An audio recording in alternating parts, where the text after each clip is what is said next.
Modern automobiles are designed to operate safely while providing comfort for drivers.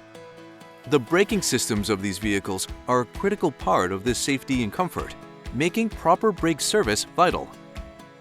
Improperly servicing these systems can cause brake shudder or pedal pulsations, which are unacceptable to today's drivers. These conditions are commonly caused by thickness variations in the brake rotors, which can develop over time. Rotor runout or wobble causes these thickness variations by scuffing the rotors with the brake pads while driving.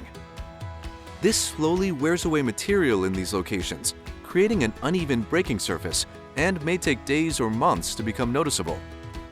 Replacing brake pads and rotors does not always fix the problem. Imperfect rotors and hubs on the vehicle or foreign material caught in between the two can create a wobble. Manufacturers often require this wobble to be less than the thickness of a human hair. The best way to eliminate wobble is to resurface the rotors while they are on the vehicle.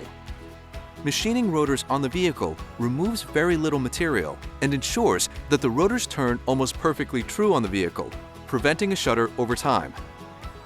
Braking performance is critical to safe and comfortable driving. Machining rotors on the vehicle helps ensure that braking systems perform as intended for the longest possible time.